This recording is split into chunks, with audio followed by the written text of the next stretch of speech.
COVID-19 di Indonesia memang sangat memprihatinkan. Hampir 246.000 hari ini tercatat warga Indonesia terkena COVID-19. Di mana angka siklusnya yang tadinya 2.000, 3.000, bahkan hari ini mencatat rekor 4.000 lebih di Indonesia orang terkena COVID-19. Namun lagi-lagi masyarakat banyak curiga. Seorang Menko Luhut Panjaitan ditugaskan secara khusus oleh Presiden Jokowi menurunkan angka kematian, menurunkan jumlah penderita COVID, dan ada 5 tugas khusus yang menurut Luhut yang akan diemban oleh Pak Luhut dalam menurunkan jumlah COVID-19 di Indonesia. Lagi-lagi Menteri segala urusan Menko Luhut. Bukan sebaliknya, Menteri Kesehatan yang ditugaskan. Nah, kali ini kita akan berbincang dengan praktisi kesehatan, Bapak Peter Tobias, mengenai fenomena Menko ditugaskan secara khusus oleh Presiden Jokowi. Oke, Pak Peter, kita langsung nih. Iya. Mengenai tadi yang saya bicarakan tadi mengenai Luhut Panjaitan yang ditugaskan khusus untuk menangani COVID oleh Presiden langsung. Gimana tanggapan Pak Peter? Ya, terima kasih Mas Gun. Kalau pendapat saya pribadi itu Pak Jokowi salah dalam arti kebalik. Kalau Pak Jokowi nyuruhnya si Luhut, itu bagi saya, pendapat saya itu di luar jangkauan, karena basic daripada Pak Luhut itu bukan seorang dokter, dan apalagi bukan seorang dokter lalu dia bisa memimpin untuk menurunkan pandemi atau menurunkan COVID-19 ini. Itu tidak mungkin sama sekali, itu tidak mungkin. Harusnya diembankan ke Dokter Terawan, Menteri Kesehatan. Nah, cuma ya kita nggak bisa menjudge beliau, karena beliau yang punya kebijakan, yang punya keputusan. Tapi menurut pendapat saya bahwa kalau kasih buat seorang Luhut Panjaitan itu jauh sekali. Jadi bisa dikatakan Presiden Jokowi salah perintah. Namun lagi-lagi banyak masyarakat juga menyinggung dengan adanya pilkada serentak pada tanggal 26. Dan perintah Jokowi yang 2 minggu, tanggal 14 September kemarin. Berarti tanggal 28 September, kalau menurut perintahnya itu harus turun. Berarti kalau misalkan memang pada tanggal 28 besok turun, perintah Jokowi terlaksana dan pilkada bisa berlanjut. Gimana ini?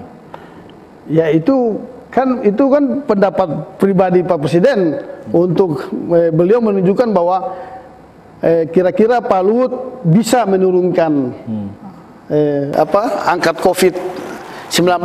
Tapi menurut kita sebagai praktisi kesehatan itu tidak mungkin seorang Luhut bisa menurunkan pandemi COVID-19, tidak mungkin sama sekali. Kalau si Menteri Kesehatan yang ditugaskan sama Pak Presiden, itu saya sangat yakin pasti bisa. Ada nggak kemungkinan bahwa kenapa masyarakat menyebut Luhut Panjaitan sebagai Menteri segala urusan? Karena dia tuh memiliki stigma destroyer dan the point. Artinya dia sosok menteri pendobrak. Makanya Presiden bukan mempercayakan ke Menteri Terawan, tetapi mempercayakan kepada menteri seniornya Pak Luhut Panjaitan.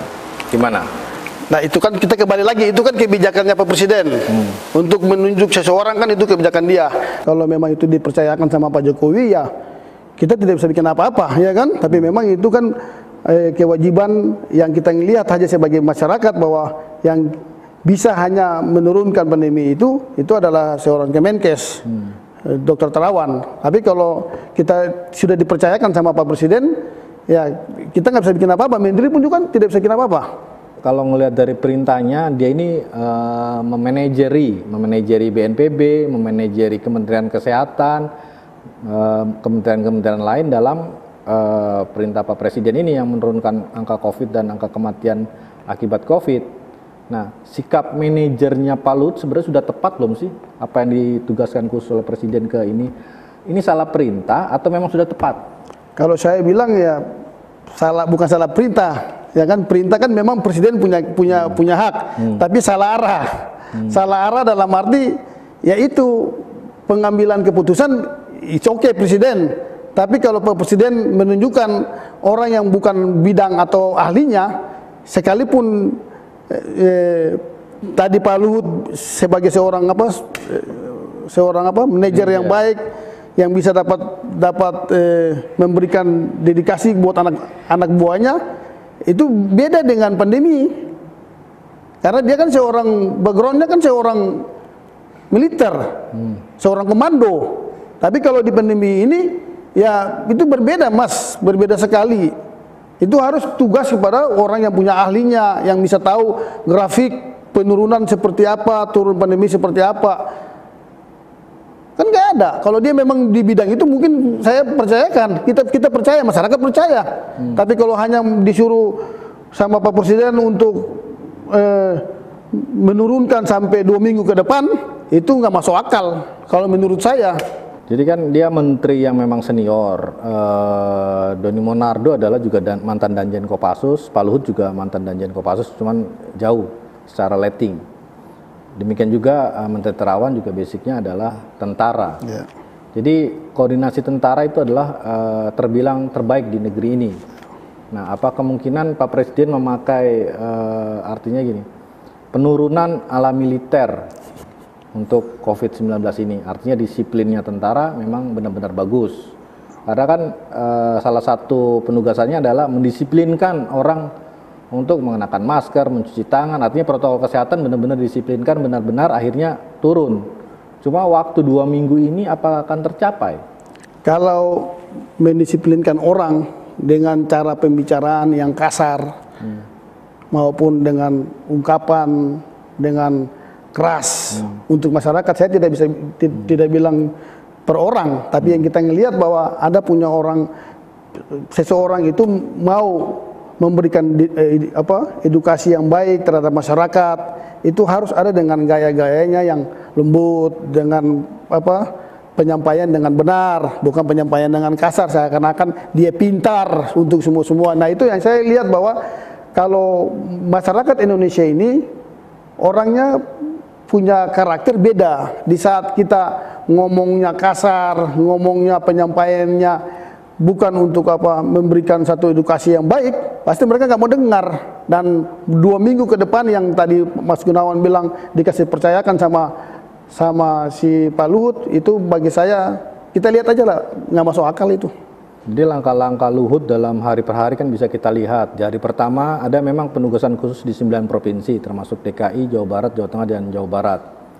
Di hari pertama Pak Luhut mengumpulkan seluruh gubernur dan seluruh pangdam. Artinya militer operation atau operasi protokol kesehatan secara militer itu memang akan diterapkan benar-benar. Nah, kesungguhan dari Pak Luhut untuk menciptakan tadi operasi militer dalam penegakan disiplin protokol kesehatan dalam 2 minggu berhasil atau tidak? Optimis atau tidak kita? Kalau kita sebagai warga negara optimis, tetapi kalau kita hitung-hitungan itu tidak masuk akal, itu bullshit itu. Jadi nggak mungkin. Nggak mungkin itu bullshit. Ya. Karena day per day memang penugasan Pak Luhut juga tidak hanya di bidang tadi yang ditugaskan secara khusus Presiden, termasuk pesawat itu juga kemarin dia kan baru pergi ke Amerika untuk melihat pesawat jet yang akan dibeli Menhan. Nah, dia ikut juga. Urusan pupuk ikut juga. Urusan ini jadi menteri segala urusan memang sudah terstigma di dalam Pak Luhut. Nah, untuk konsentrasi dalam 2 minggu ini itu caranya udah betul nggak sih melalui virtual webinar dia. Jadi virtual, percakapan virtual gubernur, pangdam, bupati di 9 provinsi yang memang dikhususkan oleh Presiden Jokowi secara khusus harus turun dalam 2 minggu ini. Kalau bagi kita ini bullshit, bohong, omong kosong. Untuk menurunkan pandemi dengan jarak waktu yang rentan cuma hanya 2 minggu, itu sudah nggak masuk akal, sehat kita. Kita dari bulan Maret sampai dengan bulan September mau masuk Oktober ini, apa turun? Naik terus kan? Hari ini 4.000 malah. Kita berdoa supaya ini pandemi ini akan turun. Kita optimis turun. Tapi kalau kita punya dedikasi pimpinannya, bicara hari ini beda, lusa beda, terus nanti beda terus masyarakat bisa melihat itu sebagai contoh. Kan enggak, Mas Gunawan. Coba masyarakat diberikan edukasi yang benar, diberikan edukasi yang benar aja nggak mau dengar, apalagi dengan kasar, apalagi dengan contoh-contoh yang nggak benar. Nah, itulah yang saya bilang di sini karakter dari bangsa Indonesia ini, dari rakyat Indonesia ini, dari masyarakat ini berbeda. Di saat kita penyampaiannya seperti dokter Terawan yang ahli di bidangnya, itu kan dengar enak, manis didengar. Tapi kalau kita memperintah, mana ada orang Indonesia seperti itu, nggak bakalan orang Indonesia dengar, Mas. Nah, itu yang ini kan saya lihat dari kacamata saya. Kalau kita sebagai pimpinan, kita berbicara, kita harus tunjukkan kita punya karakter yang baik. Misalnya kita bilang jangan keluar rumah, ya, terus jangan kemana-mana, terus jaga kesehatan, ikut protokol kesehatan. Kita sudah berbicara seperti itu di depan, tapi kita balik menelan ludah kita dengan kita biarkan kampanye dijalankan, habis itu pilkada disetujui untuk berjalan. Nah, itulah yang menjadi, saya bilang, menjadi tolak ukur masyarakat terhadap pimpinan.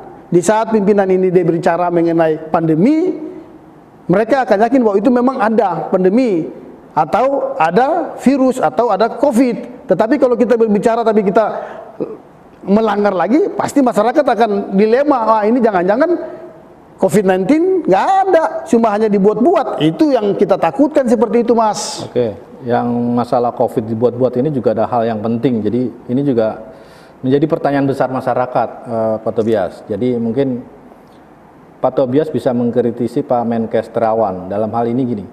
Jika masyarakat masuk ke rumah sakit, apapun itu penyakitnya, masyarakat sudah terstigma bahwa dia akan langsung jadi pasien COVID karena ada 14 hari. Kemarin baru-baru ini ada kawan saya di wilayah Kelurahan Taman Sari, anaknya baru dipukuli di sebuah gudang kosong, masuk ke rumah sakit Taman Sari. Jam 10 malam, dia masuk jam 5 sore, jam 10 malam, mati, dinyatakan COVID. Padahal anaknya dipukuli. Dan itu tidak kejadian yang sekali. Termasuk kemarin mertua saya juga demikian, dicap oleh Rumah Sakit Pondokopi COVID. Padahal penyakitnya jantung dan gagal ginjal. Dan beberapa kawan lain, mungkin banyak masyarakat Indonesia akhirnya takut. Sampai akhirnya ada kolega saya juga di Palmerah juga demikian. Dia takut ke rumah sakit, akhirnya dia beli infus sendiri melalui home care, dipasang, meninggal akhirnya. Jadi serba salah, kita masuk rumah sakit resiko COVID, di rumah pun akhirnya tidak tertangani dengan baik. Ini kritisi untuk Pak Menkes sebenarnya gimana? Jangan rumah sakit tiba-tiba langsung mencap pasien COVID dan bisa menangani secara khusus penyakit dasar atau penyakit bawaan pasien tersebut. Menurut Pak Tobias gimana nih untuk Pak Menkes? Ya, jadi begini, kalau mengenai yang tadi Mas Gunawan bilang, setiap pasien yang datang pasti dirujuk ke UGD. Karena kalau di UGD berarti kan mereka punya, kalau nggak salah mereka punya SOP-nya, tetap harus tes COVID dulu.